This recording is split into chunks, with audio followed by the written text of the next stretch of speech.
Badan Meteorologi, Klimatologi, dan Geofisika atau BMKG wilayah 4 Makassar memperingatkan potensi cuaca ekstrim ini ditandai dengan terjadinya hujan lebat, angin kencang, dan juga badai petir.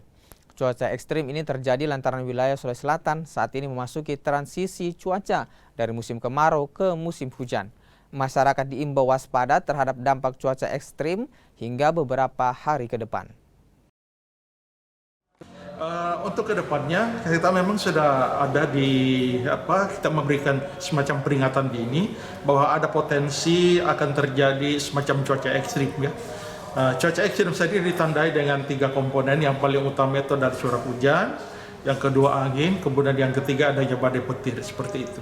Jadi kita sudah membuat rilis dan sudah tersebar di grup satu minggu ke depan. Ya, sekitar sampai tanggal 20-an lebih ya.